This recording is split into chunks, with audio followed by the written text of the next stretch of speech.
Hi, welcome to my class. And today we are just going to discuss about taxonomical aids. This is the fourth subtitle of the lesson, the living world.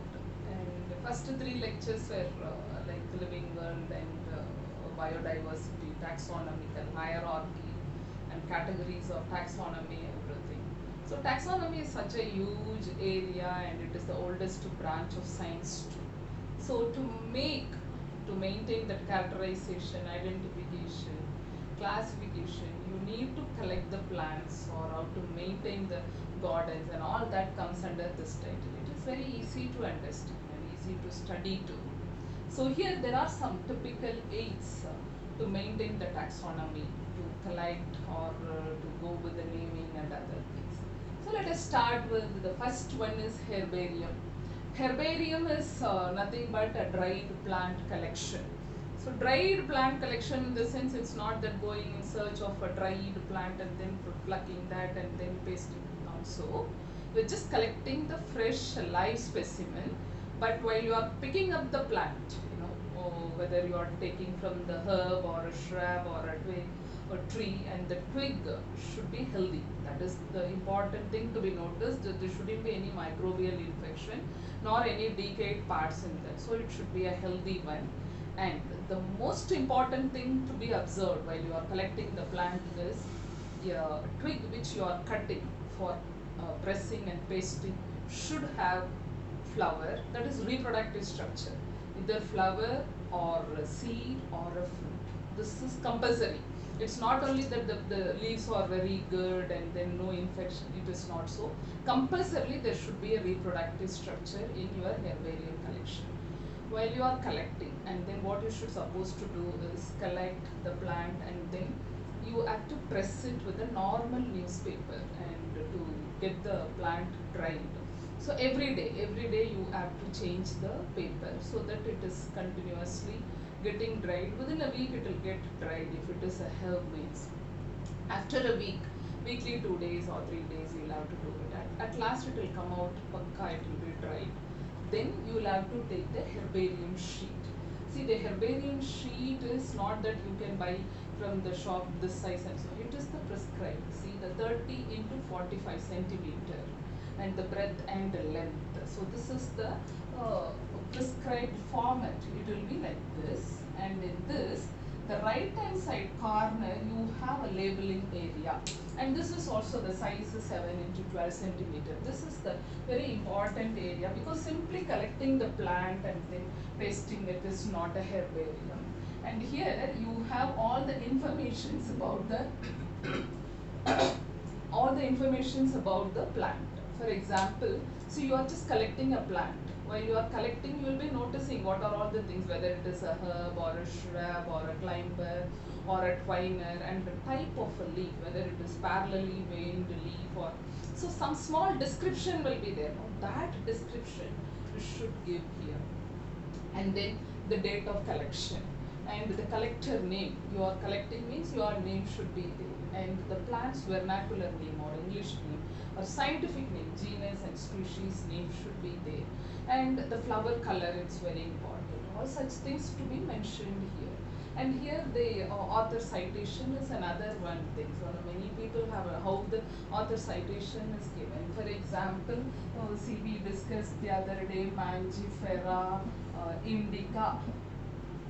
The name Lin is given. Lin means Linnaeus. So here, for example, you are collecting a plant.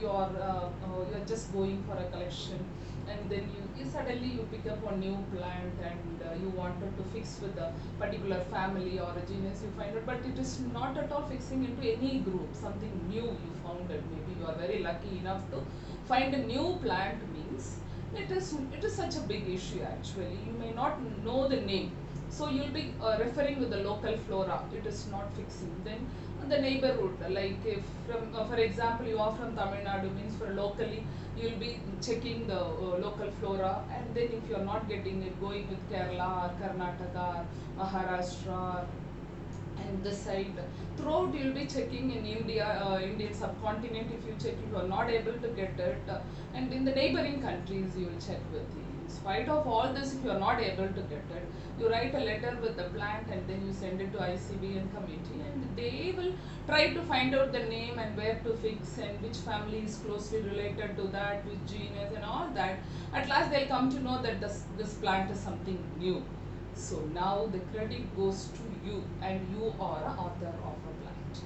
So author citation is like that. In most of the plant you will have Linnaeus or Roxburgh will be there because they were finding out and then grouping and doing all that. Okay. So this is about herbarium, and herbarium is very important. Like it has got its own merits. See, sometimes the plant would be extincted. So you will be just working on suddenly you will find it out somewhere. See, the people would have thought that it is extinct. After some 50-60 years somewhere it could come, means you can take that and you can refer with that. Or else for doing the research, they are the authentic people to give. This is the plant, this is the family, this is the genus, and it is an authentic information. The herbarium is, that is the important part of an herbarium. And the world biggest herbarium is Royal Botanical Garden. Royal Botanical Garden in Kew, you could say England. They around maintain 7 million to 9 million plants in their herbarium. This is the world's biggest one. India's biggest one, if you want to know, this is Indian Botanical Garden. Indian Botanical Garden, Calcutta. This is India's biggest herbarium collection. And so the next one, the next tool for taxonomy is flora. Flora is the plant species in a particular local area, just local area, with a little small description will be there. See, for example, they just talk about climatic condition of that area, and then habitat. Habitat in the sense whether it is aerial or it is aquatic or subaerial or underground. So the habitat. And then distribution. Distribution in the sense, for example, local area. You are just talking about in Chennai, particularly in Velachery, means that there are some 10-15 streets will be there. In that area, how many plants are there? Like a small description would have been given. So this is like flora means in a particular local area with the little informations. And the next one is manual. Manual is nothing but, see, it is more or less like flora, but they just give identification informations, how to identify the plant. For example, see, it is a Solanaceae. Solanaceae means, you know that epipetalous condition is the prime factor of a Solanaceae, and persistent calyx. If these two are there, see, epipetalous we can see even in Liliaceae, even in it is given in our book. But the persistent calyx is the prominent feature of a Solanaceae. Like some identification mark will be there. When you talk about a Malvaceae family, you have an epicalyx, and you have a monodelphous anther, reniform anther will be there. So these are all the very important thing, that intricate thing for a particular family. So that identification information should have been mentioned in manual. The next one is monograph. Mono means single. See, the information about any one particular taxon. It is not only the genus and it is not only about the species, even they can just pick out the class. Class is one taxon and family is one taxon. So when they talk about the family, all the families under a particular class, or all the genus under a particular family. So the entire description of the particular genus would have been given under that particular family. So that is about monograph. And the catalog. Catalog is a very casual thing. Like, see, wherever you go, you will be asking for a catalog. So like that, catalog means it is the list of all the plants, irrespective of this family or monocot or else, whatever present in that locality is mentioned here in catalog with a small description. Small description in the sense they basically mention about habit. Habit is very important.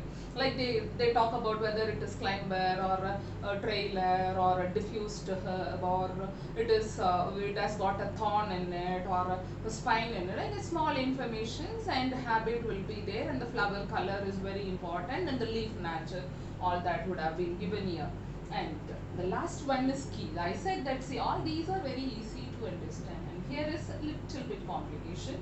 See, key means how to identify. See, you are a beginner. Okay, you are a beginner in taxonomy, but you have collected the plant, and you must know how to identify the name.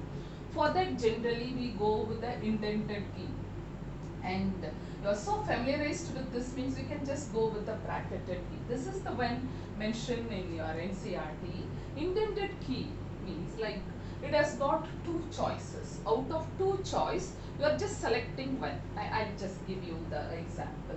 See, for example, you are seeing one plant. You don't go with the root system immediately, because root system means you have to pluck the plant and then see whether it is tap root or fibrous root. You don't consider about that, but you come to know whether it is monocot or dicot by seeing the leaf. Okay, so let me start with leaf. Okay, I just go with leaf. See, the leaf, if you take and you have a choice. Okay, this is simple leaf or compound leaf. Simple leaf and compound leaf. You know what simple leaf and what compound leaf is. So in case if it is a simple leaf, you will have to discard the compound leaf. You are just discarding this. Out of two choice, you are just selecting one. And from this simple, the simple leaf is going in alternate fashion or opposite. How it is arranged, like you can say with alternate or opposite. So I said only two choices always. So again you are just going, you select one and you reject one. Okay. So here you select out of two any one. This is couplet. Understood? This is called couplet. Two choices. And one couplet make you to proceed with the next couplet. So from here you are going to this. This is called lead. So a statement which is given to go with the next couplet is called lead. So you are going with alternate. Okay. In alternate, again you are just going with the next disticus or monosticus arrangement. How spirally it is arranged. So this is how you are coming to the conclusion of this is the leaf. Then the next set you go with the flower. Flower again you start with pentamerous or tetramerous in case if it is dicot, or trimerous in case it is a monocot. Like this it moves forward, and with the final conclusion you are able to find out the name of the plant. This is indented key. So when you talk about a bracketed key, you rather having two choices, you will have a third choice. If there are fourth choices there, that is also been given. For example, simple leaf, and I have just given compound leaf. In case of it is a bracketed key, and it is given with lobed leaf. The leaf with lobe. The lobe is only near the margin, or the lobe goes till the mid of the leaf, like that kind of, again the segregation. Out of four choices, the plant name would have been given, and you are selecting that. Understood? So this is how they both have got a very minute way of differentiation. From this with only two choices, this goes with more choices. So these are all the basic tools to study the taxonomy. Taxonomy is the one which is studying about the diversity, the plant biodiversity. Whether it is a plant or an animal, you're just studying about the content. So diversity, the name comes, there itself, there is an addition that you have to go with the botanical gardens, because the biodiversity is the one which makes us to have a aesthetic feeling towards the environment, and being a human, that we are totally well with the environment so happily. If you visit a park or a garden, you feel so happy. So you have to maintain that. So taxonomical study is to maintain one of the major issues, to maintain the biodiversity of this planet Earth, and you're not allowing them to go extinct. So in that case, you're just going with the maintaining the botanical gardens. Botanical garden means only the plants, only the plants. Plant from the smallest size, from the grass, the runner to the twiner to the climber, and all varieties of plant to the big trees to be maintained there.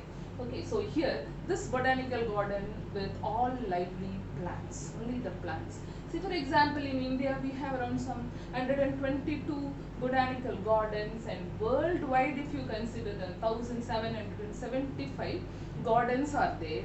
To it's kind of a recreation, and also they maintain, they have a research unit in that, and also they'll have a very good germplasm collection, because they are the people, they have a high concern on environment. They don't allow the plant to go become extinct. If at all they come to know that it is threatened, highly critically endangered, in such cases they collect the gametes of a particular plant or particular species and maintain them, and they don't allow them to go extinct. So they have the research unit over there in the gardens. And when you talk about the museum, you know, this all the dead entities will be there. It's all dead entities. You know, the plants are preserved in a specimen jar. Even the animals, the dead ones, if it is very small, they put it in a jar. If it is too big, and they, for example, if they keep a tiger, kind of a look as if it is alive, so they just take that and they remove all the inner parts of the viscera, everything they remove. They stuff with cotton and they stitch, and the eyes and all they remove it and put a good beads, and they keep it as if it looks lively one. And some skeletal systems also been lively placed in the museum, and this is also a nice place to visit. And when you go to the zoological park, this is the interesting thing for children, and generally they go because without any fear they see the wild animals, because the wild animals have been in a very protective area. Their food supply, the medicinal needs, everything will be taken care by the zoo departments, and they have a set of people to take care of an animals. But see, when you go to a national parks, you know, going for a safari, you have a fear in it, and there will be an attack. Though it is very happy to visit a forest area and all, but still you have a kind of a fear in. That is not there in zoological park, because everything is protected. All the animals have been protected, and you are visiting them and enjoying the beauty of animals, wild animals in their own arena, and then you will come. So this is about zoological park. See, these are all a part of a taxonomy. And the living world, you know, the title has to be justified. The living world means, the first class we discussed about what living world, what is non-living, and what are all the criterion to be considered one entity as a living. This is the thing. The first class we dealt with, and then biodiversity is very important, because this planet Earth has got only the plants and animals, and we are dealing with the external factors like air, water, temperature, everything. So we all discuss, and then taxonomic category, how they classify, how they group the plants, and how do they name, and the naming committee, all that we discuss. And today this is the taxonomical aids. What are all the aids to maintain the taxonomy, to study the taxonomy, and also to improvise the biodiversity? What are all the things we are dealing with? And more national parks, geographical, bioreserves, everything we'll be discussing in the last unit of the 12th book, and more elaborate of this lesson. This is the first chapter of your NCERT book, and with this the first lesson is coming to an end. Okay, hope you understood. If you have any doubt or any comment, you please send a thing in your comment session, and we'll look into further. Thank you.